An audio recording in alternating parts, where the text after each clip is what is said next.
साधिके शरण्ये त्र्यंबके गौरी नारायणी नमोस्तुते। नमस्कार, मैं डॉक्टर संजीवनी सीतलटोंग से संजीवन गर्भ संस्कार में आपका स्वागत करती हूँ। आज नवरात्रि का छठवां दिन है। आज माता के छठे रूप माँ कात्यायनी की पूजा अर्चना की जाती है। माँ कात्यायनी का स्वरूप स्वर्ण के समान तेजस्वी और अत्यंत दिव्य है। माता की 4 भुजाएं हैं, जिनमें अस्त्र शस्त्र और कमल पुष्प सुशोभित हो रहा है। माँ कात्यायनी की पूजा का विशेष महत्व है।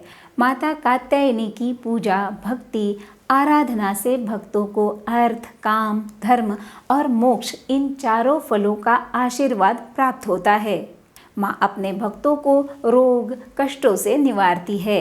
माँ कात्यायनी वह चेतना है जो मनवांछित फल देती है। तो चलिए आज हम देवी माँ के इस छठवें स्वरूप माँ कात्यायनी का ध्यान करेंगे और आपको आपके माध्यम से गर्भस्थ शिशु को भी देवी कात्यायनी का ध्यान आपको कराना है तथा माता के बीज मंत्र का पाठ भी हम करेंगे। देवी कात्यायनी हमारे गर्भस्थ शिशु पर भी अपनी कृपा और आशीर्वाद बनाए रखे। माँ कात्यायनी का ध्यान करने के लिए सबसे पहले शांत चित्त होकर प्रसन्नता से सुखासन में आपको बैठना है। फिर धीरे धीरे अपने विचारों को शिथिल करना है। आंखें बंद करनी है। लंबी सांस लेनी है, लंबी सांस छोड़नी है। दोनों हाथों को पेट के ऊपर रखकर बड़े प्यार से दुलार से अपने शिशु को सहलाना है। आपका पूरा ध्यान मेरे वाणी पर है। मेरी आवाज़ आपके माध्यम से शिशु तक भी पहुंच रही है मेरे बालक, आज हम देवी माता के छठे स्वरूप माँ कात्यायनी का ध्यान कर रहे हैं।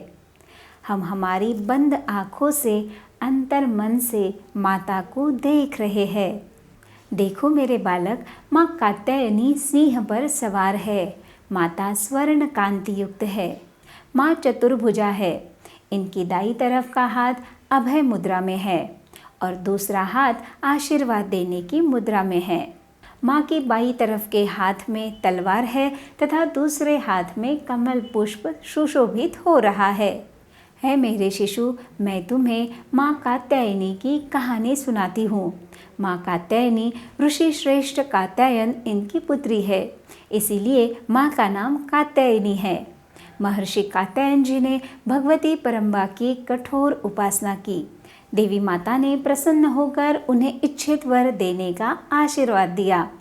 तब महर्षि कात्यायन इन्होंने देवी भगवती को खुद उनके घर पुत्री रूप में जन्म ले ऐसी इच्छा प्रकट की और यही इच्छा पूर्ण करने के लिए कात्यायनी के रूप में माँ भगवती ने महर्षि के घर जन्म लिया है मेरे शिशु। माँ कात्यायनी वैद्यनाथ यह स्थान पर प्रकट हुई थी तथा इस स्थान पर पूजी गई। माता का गुण शोध कार्य है मेरे बालक, माँ की कृपा से सारे कार्य पूर्ण हो जाते हैं। मान्यता है भगवान श्री कृष्ण को पति रूप में पाने के लिए गोपियों ने माँ कात्यायनी की पूजा यमुना तट पर की थी। इसीलिए माँ कात्यायनी ब्रजमंडल की अधिष्ठात्री देवी के रूप में स्थित है मेरे बालक, माँ का यह रूप बड़ा ही निर्मल है। माता तुम्हें तुम्हारे जीवन में अर्थ, काम, धर्म और मोक्ष इन 4 फलों की प्राप्ति का आशीर्वाद दे रही है। माता तुम्हें निरोगी जीवन जीने का आशीष दे रही है।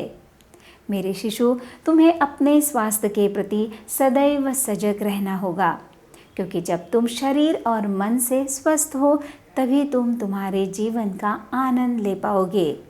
ऐ मेरे नन्हे, माता का गुण शोध कार्य है। जब तुम बड़े होकर मानवता के लिए, जनहित के लिए नई नई बातों की खोज करोगे, तब माँ कात्यायनी तुम्हारा वह शोध कार्य पूर्ण करने का आशीर्वाद तुम्हें प्रदान करेगी।